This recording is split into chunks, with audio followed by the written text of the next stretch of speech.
and Wade, throwing bets like haymakers. UFC fight night, no faking these heartbreakers. Punch stats, bankrolls, and scorecards never fold. Etoft21 sports talking bold like Fizz catch and goal.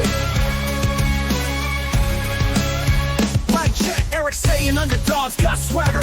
Wade counter champs got a granite jaw, won't stagger. Money on the line, bets as sharp as a dagger. Hot cops, bling, flashing lights, heavyweight bagger. Etoft21 clash of minds, no surprise. Erik Wade in the ring, shouting nod, shooting high. Fight night dreams, cold cash gleam in their eyes. Betting broad, UFC calls on the podcast sky. We have reached the part of the podcast to be talking some UFC, and who better to come on than Wade, aka at Proven Wagers. Wade, new year, new background setup, dude. This embarrassingly took me way too long to put this together, but you know, a little bit more professional, I feel, for those watching on YouTube and X right now. A little bit more professional. I feel it gives us a little more flair, dude. Yeah, it looks a little bit better. I like the upgrades, and hopefully it'll bring some more cashed bets for anybody that's watching. You know, looks a little cleaner. Interesting fight card. Obviously, the first one on Paramount Plus. Yeah. Any big takeaway you want to throw out there from the fight card? No, I just wish I would have stuck to my guns and played my my favorite parlays rather than trying to get cute and playing, you know, guys to finish by decision and sub, and that's usually not my style. And of course, it came to bit me. So went a little bit negative in the first event, but I'm pretty excited to bounce back here this weekend and the next couple weekends coming up. It seemed to me like there was more downtime. I don't know what. I don't know what. It just seemed to me there was way more downtime in the Paramount. Maybe it's because I think a fight got canceled. I don't know, but it just seemed there was way more downtime. But let's go ahead before we dive into our bets. Those listening or watching for the first time, 3 bets in a DFS lineup. Let's take a gander how we did last week over on the show. Finished 2-3 plus 0.25 units. Our 50-50 lineup cashed. $50 returned 100% ROI on that. Wade hit O'Malley by decision plus 120. I hit Gaethje plus 205. My Michael Johnson bout was canceled because of illegal betting activity. I lost Derek Lewis plus 270. Wade lost Waldo Cortez Acosta by decision plus 225. And Double P, Petty Pablo. I always want to say Petty Pablo, the rapper. It's minus 118. So we're going to look to keep it going. First bet, my friend, and you and I co-sign on this one. I'll let you talk your angle first. Yeah, let's just start with the main event and go with Diego Lopez over Volkanovski. You know, I really don't like to bet against Volkanovski, but I think this is perhaps a pretty good spot to do so. If you only look at the first fight, I think you're going to miss a little bit of context here. Lopez was thrown into the fight against one of the greatest featherweights ever with very little experience at that level. He fought raw. He had no takedown attempts, poor accuracy, and a bad defensive plan, and he still went 5 rounds. Stat-wise, you know, Volkanovski dominated volume, landing over 6 significant strikes per minute, compared to Lopez's 4 per minute. But I think here's what matters, which kind of matters right now is as far as fast forward to today. Lopez is still just taller. He's longer. He's almost 6 years younger than Volkanovski. Since that loss, he's had a fantastic knockout over John Silva. He showed massive growth in composure and shot selection in that fight. Meanwhile, Volk hasn't fought, and he's really kind of been everywhere online, cooking, really probably more than one cooking show a day, podcast, nonstop media, it seems. You just don't seem to see Diego Lopez anywhere, and I think it's because he's in the gym. He's been focused. He's training. He wants this fight. He wants to get this win bad.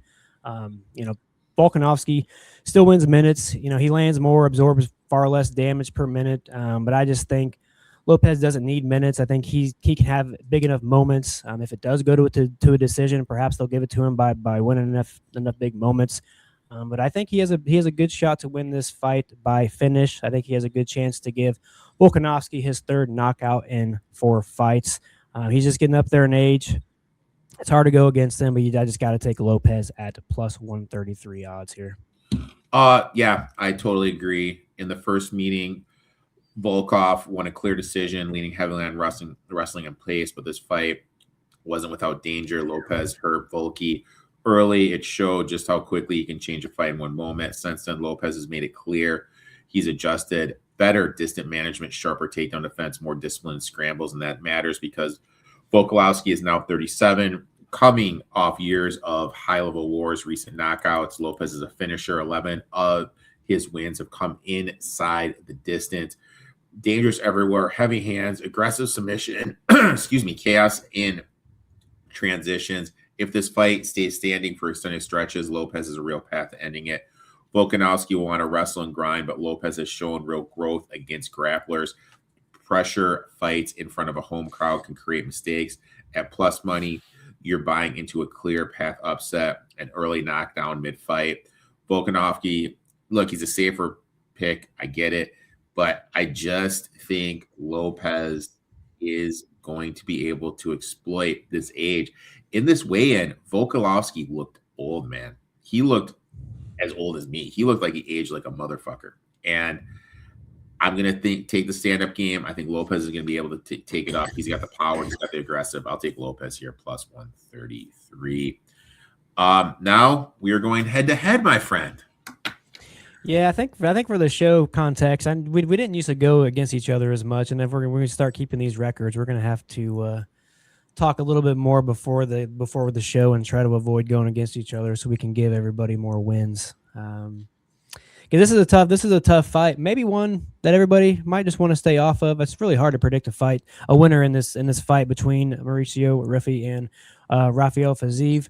But I'm going to take Mauricio Rufy. Money line minus 118 over on Profit X was the best line that I found, and that was earlier today. This is just a stylistic matchup, and I think the numbers back up Rufy just a little bit here. Fiziev is one of the cleanest technicians in the division. He fights a very controlled, predictable striking game. He averages almost 4.7 significant strikes landed per minute, but he also absorbs almost that same exact number. Now looking at Rufy, he owns a 4-inch reach advantage, lands a higher striking average at 57%, and he defends strikes better than Fiziev, right around a 60% defense compared to 50%.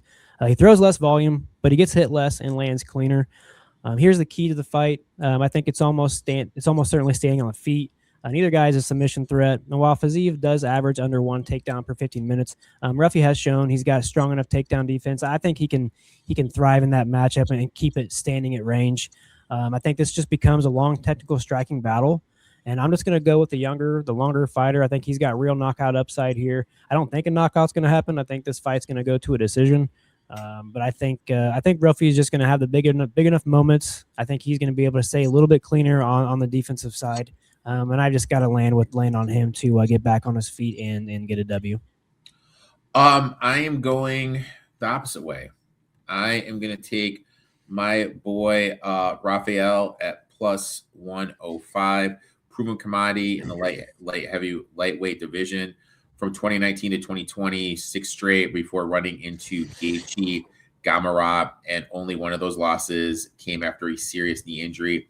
Bounced back in his last fight, clean, confident decision win, showing he's healthy and very much himself. Now he draws Rufy, an excellent prospect, scary power, no doubt. But I think this is a massive step up in class, starting the UFC strong, finally faced a legitimate threat in BSD. The grabs in the game were exposed quickly. He relies heavily on knockout power, but the volume is low. Defense is questionable. Doesn't manage minutes particularly well. That's where Rafael shines.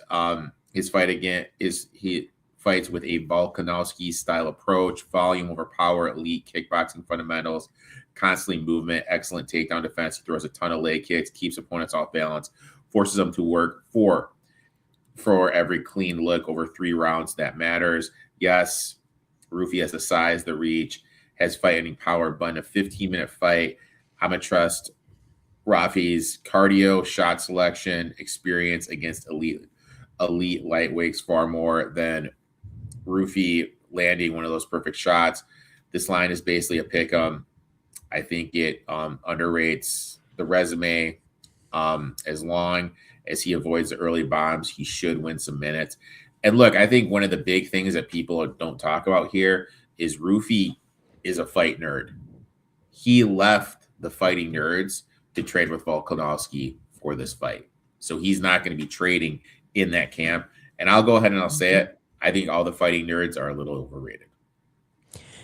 Yeah, I actually think it's a good thing. It's kind of why it almost led me to lean on this pick. I like that he got away from those knuckleheads, and now he's actually been training with the true champion in Volkanovski, who used to train with Fiziev and knows him quite well. So I just think I think this is going to be a pretty good battle. It's tough to really predict. I'm not going to say that I'm 100% on this pick at all. I think I lean probably 70% roughies. So it's tough, man. This is going to be a good battle. Next one, my friend. I am going to go with Dan Hooker and Benoit Saint Denis fight to end in either round 2 or round 3. You can find that over on FanDuel for plus 150. I think this fight is all about pressure and timing here. Dan Hooker is experienced, durable. He's hard to put away early. He averages over 10 minutes of fight time. He uses range well early and usually survives the opening storm. But, BSD doesn't fight to win minutes. He fights to break people. He fights to finish fights. And if he's not finishing a fight, he's usually getting finished. Saint Denis averages over 4 takedowns per 15 minutes and 1.6 submissions per fight. And his average fight time is under 7 minutes. So when he does win, it usually comes after sustained pressure, not just instant chaos. Hooker actually has solid takedown defense early, right around 77% takedown defense, which is why I expect, round 1 to be competitive. But I think once fatigue sets in, Saint Denis' pressure could compound. Whether it's Saint Denis overwhelming Hooker late or Hooker catching something as exchanges open up, Saint Denis is very known to also drain his gas tank. So I also think a live bet here could be placed. If you see BSD start to wear and he looks a little bit tired, I think you might want to jump on Hooker live. I just think that both of these fighters could fade late in this fight, depending on how much damage is thrown out there and how much energy is output trying to damage the other fighter. So I just absolutely love this plus 150 price to find a finish window right around round 2 and round 3. I love Dan Hooker in that one. Yeah. My next one, going to Brundage plus you dog 300. Look, Cam Ronstown getting buzz. I get why. Explosive, tall, violent, coming off a quick knockout in his debut. But let's not forget the full picture.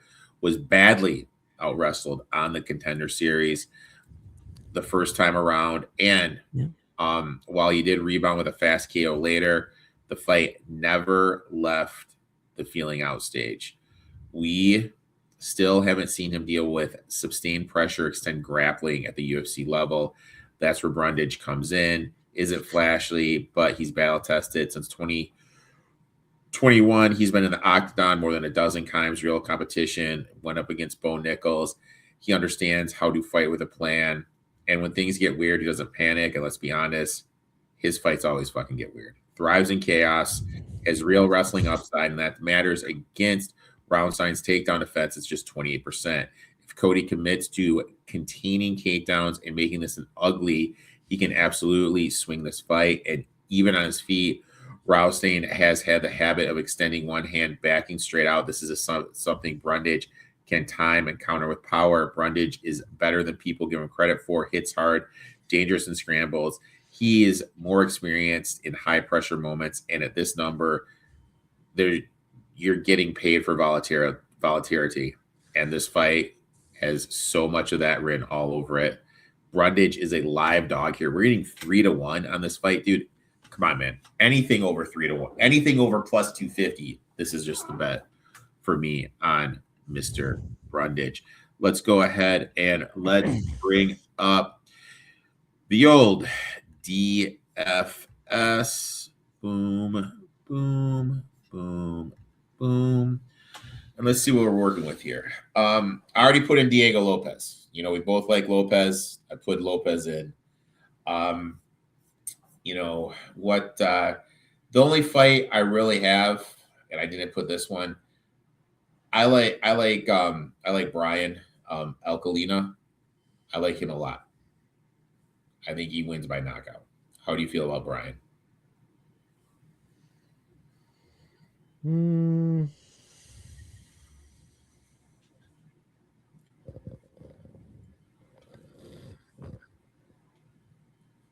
I'll take the silence that you really don't like him.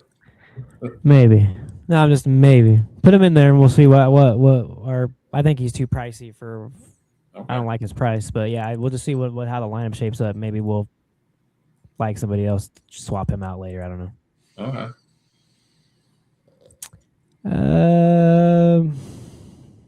God, this card sucks for DFS. All these most of these guys up top that are super high priced are just not that good.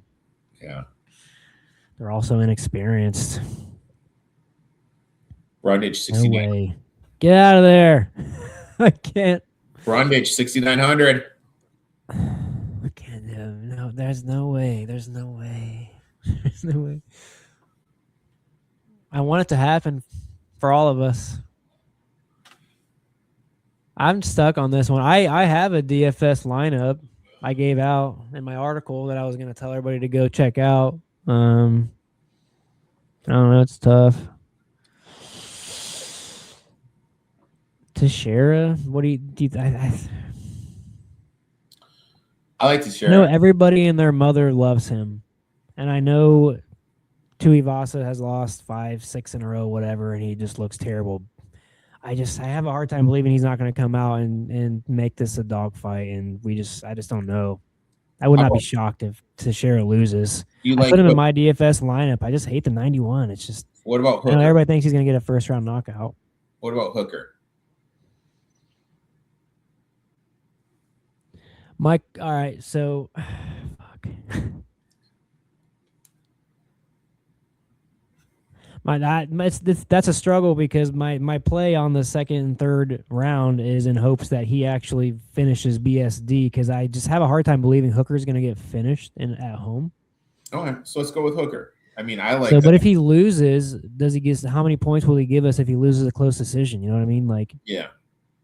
All right, so BSD's rolling. I just.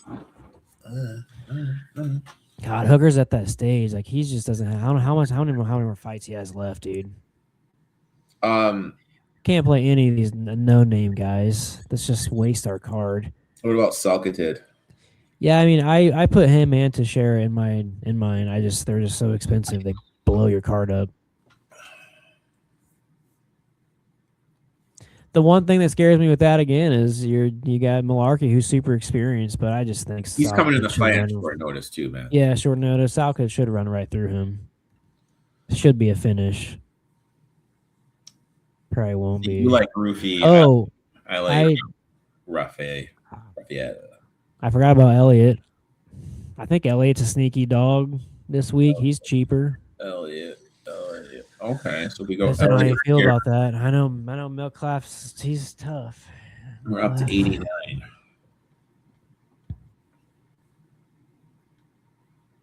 Oh, we only have one more player. Yeah. One more fighter. Yep.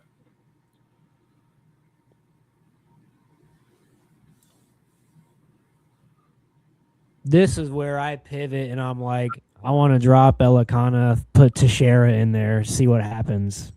They're only a 2-point difference. You believe in Elikana or do you believe in Teixeira more? That's my question to you because I think Elikana could lose the fight. Okay, all right. So I think Teixeira is a better chance to win. How do you feel about that?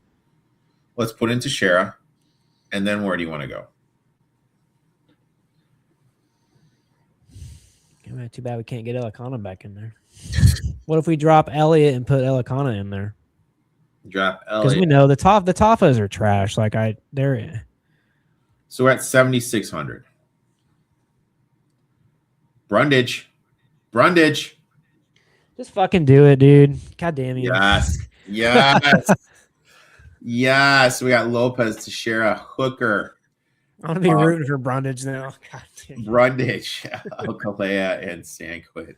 That is a winning DFS lineup if I have ever seen one, my friend. Is Brundage going to come out and get just a first round ground and pound knockout and we're going to be jumping off our seats super elated? Dude, can't how wait. funny would that be? Can't wait. I will be laughing because I don't believe it, but it's not that Roaston is like some like awesome fighter. I just my quarrels with how fucking funny would that God, Brundage. Like you said it, his just fights are always chaos. He's just There's always something in his fights, or it just makes you want to scratch your head. Maybe he'll, and when he locks in, he can be dangerous. So I don't hate the upside. I don't hate the upside. Funny would that be, dude? We'll talk about it next week. Dude, we got a little siesta, dude, don't we? Yeah, I do think there is a week.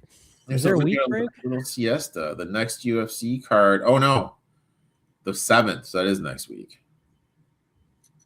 So there's a break coming up. I didn't think it was next week. Batista against Oliveira next week. So yeah, that's right. Yeah, we got another good card next week for sure. And then after that, Strickland against Hernandez. When's the next? Is it the next pay-per-view? Or sorry, the next isn't until Holloway. Yeah. Yeah, I don't know what I guess they're not treating those. They're still numbering them as UFC 326s, but yeah. So Wade, I'd like to thank you for taking time out of your schedule. Why don't you tell everyone where they can find you on social media, and if they want to become part of your Discord, what do they need to do, my friend? Just come over to follow me over on X, follow me on Instagram. I'll put some daily posts over there. X is where I'll post my article plays. I'll put any YouTube video that we drop. Sometimes I'll do a free college basketball breakdown video. Give my prediction on some games that I wanted to break down. All that stuff's free, so come check all that stuff out. Right now I've got my UFC article up on bettersinsider.com. Go check that out. I've got a 2-man underdog slip. I've got a DFS DraftKings 6-man slip that I threw up there also, and then it's got a write-up on our Lopez moneyline predictions. So hey, go check that out. Appreciate you guys, as always. Make sure to give that man a follow. We'll be back next week talking a little bit more UFC. Good luck in your bets, and we'll talk soon, my friend. Let's do it.